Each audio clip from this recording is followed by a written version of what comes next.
Oke, balik lagi di channel gue di Si Inspiratif bareng gue Maulana. Kali ini gue akan banyak membahas tentang pendidikan ya, seperti yang sudah dijelaskan di video sebelumnya dengan Si Inspiratif. Sebelumnya terima kasih sudah mengklik video ini.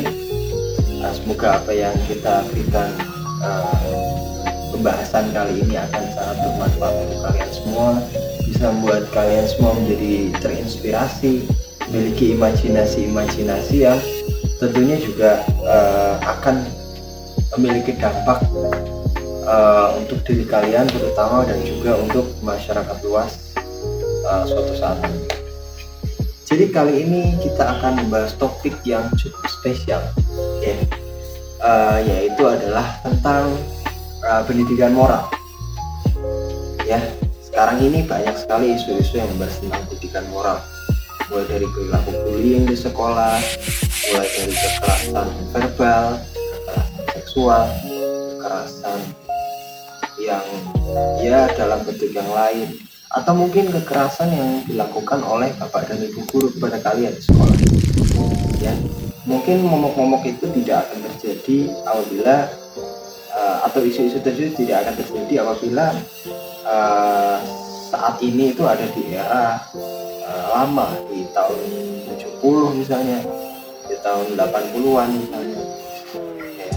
Ya, namanya ketika siswa atau murid ini tadi tidak memperhatikan gurunya, maka yang terjadi adalah mungkin murid itu dijewer, ya, murid itu dimarahin secara verbal, secara keras gitu ya, kemudian dilempar penghapus gitu misalnya. Ada banyak sekali hal-hal yang mungkin menjadi suatu cerita tersendiri gitu ya, bisa diceritakan pada masa saat ini gitu ya. Nah, itu akan sangat ironis sekali apabila jadi di era saat ini gitu ya, di era dimana saat ini banyak peraturan-peraturan yang mengatur ya, apalagi apabila kejadian atau tindakan itu direkam kemudian dilaporkan, itu akan bisa jadi suatu tindak pidana dan sebagainya, sehingga saat ini pola pengajaran ya, pola pendidikan itu hampir berbeda 180 derajat gitu ya. Artinya setiap guru, setiap pendidik itu wajib untuk memberikan pengajaran itu yang berbeda dibandingkan dengan tahun-tahun sebelumnya atau dibandingkan dengan guru tersebut pada eranya gitu ya. Jadi memang harus mengadaptasikan gitu. Nah, alhasil apa? Banyak ya guru tidak mampu ya. Artinya tidak mampu mendidik secara dengan pendidikannya dulu, artinya ya sudah dia mengajar ya hanya memberikan pengajaran secara apa ya, secara tugasnya dia ya untuk mengajar siswanya, memberikan ilmu, mentransfer ilmu, tapi bukan mendidik moral atau mendidik karakter. Nah, hal ini kan sebenarnya cukup menyedihkan gitu ya, apabila sekarang ini muncul generasi yang lebih lemah, ya kan. Akan ada teori juga yang mengatakan bahwa apa namanya, waktu yang keras gitu ya, hard times itu akan membuat pribadi-pribadi yang strongest gitu, yang lebih kuat gitu. Sementara pribadi-pribadi yang kuat akan menciptakan suatu hal yang akan lebih mudah ke depannya. Akan orang tersebut tidak apa ya, tidak ingin kejadian ini tuh ada di masa selanjutnya gitu. Jadi ya ingin meng-create sesuatu, dan ini pasti orang yang benar-benar pekerja keras gitu. Nah, pekerja keras tadi akan menghasilkan weak man atau orang yang lemah. Ya, orang lemah mungkin ada pada saat ini gitu. Generasi-generasi sekarang itu rata-rata mereka yang kurang mampu untuk apa ya, menciptakan hal yang baru. Mereka cenderung di apa namanya, ya dia tidak apa ya, tidak imajinatif, dia tidak inspiratif, dia hanya menikmati segala fasilitas-fasilitas yang sekarang bisa mereka nikmati gitu. Jadi sebenarnya hal itu tuh terjadi karena apa sih gitu. Sebenarnya kenapa kok hal itu tuh apa ya, saat ini tuh dimungkinkan, atau artinya kan apa ya, tidak melulu siklus itu bisa di apa ya, artinya siklus itu terus menerus bisa diputar seperti itu, harus ada hal yang penangkalnya gitu ya, harus ada siklus pemutusnya tuh, harus ada. Kalau tidak ada siklus pemutusnya ya akan terjadi siklus terus yang akan terus menerus gitu ya, seperti lingkaran setan ya.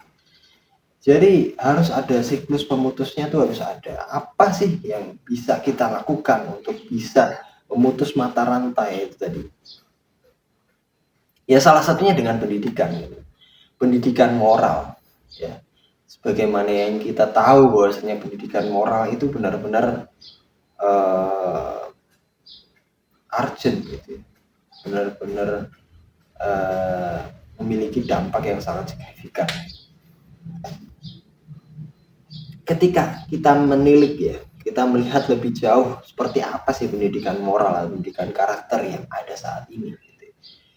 Sebenarnya pada saat ya ini gitu ya, tidak ada pendidikan moral yang sifatnya itu adalah penilaian wajib, ya, penilaian wajib. Tidak ada pendidikan moral yang dijadikan suatu mata kuliah tertentu misalnya. Mungkin sudah ada ya, diselipkan dalam misalnya pendidikan warga negaraan dan sebagainya, tapi pendidikan kewarganegaraan sekalipun itu menjadi mata kuliah yang secondary class, dia ini tidak terlalu diperhatikan ya. Mata kuliah ataupun mata pelajaran yang kaitannya dengan pendidikan kewarganegaraan itu tidak terlalu diperhatikan. Satu, yang kedua apa ya, dia ini hanya sebatas teori gitu. Artinya ya memang sebatas mata kuliah yang juga secara penilaian itu tidak banyak memberikan impact gitu ya. Ya pokoknya tidak terlalu dianggap terlalu penting lah gitu di negara kita. Ya sehingga generasinya ya seperti ini gitu ya. Itu mungkin salah satu faktornya ya. Itu salah satu faktor yang bisa kita amati. Kemudian apalagi sih secara penilaian, nggak ada kan penilaian ketika apa ya istilahnya, sikap pada saat apa namanya bertemu dengan orang yang lebih tua, ada penilaiannya misalnya. Kemudian bagaimana cara berinteraksi dengan orang yang baru, nggak ada penilaiannya gitu ya. Bagaimana cara sikap menghargai orang lain ketika apa ya istilahnya, ya oke lah, misalnya kita ambil contoh di sekolah ya. Di sekolah itu kan banyak sekali kegiatan-kegiatan yang dilakukan gitu ya. Let's say misalnya siswa datang terlambat. Sebaiknya apa sih yang harus dilakukan gitu ya? Sebaiknya apa sih yang sikap apa sih yang harus dia apa ya utarakan gitu terhadap guru terutama, kemudian terhadap teman-temannya misalnya seperti itu ya. Ya seperti halnya misalnya ketika terlambat maka dia mohon izin ya, kemudian minta maaf atas kesalahan yang dilakukan dan sebagainya ya. Dan itu memang harus ada gitu, harus direncanakan sedemikian rupa gimana caranya supaya bisa membentuk apa ya sistem yang berdasarkan penilaian moral itu tadi. Kemudian dari misalnya komunikasi. Gimana sih komunikasi yang baik dan benar gitu? Apakah ketika berkomunikasi dengan publik gitu ya, terhadap orang, uh, apa ya, terhadap let's say acara formal ya, kemudian dia menggunakan tata cara bahasa yang tidak sepatutnya atau tidak formal dan sebagainya, ya itu kan suatu kesalahan gitu ya. Atau gimana sih ketika dia tuh berkomunikasi, apa sih yang harus dia utarakan gitu, rata-rata nggak usah sampai sikap deh ya kan?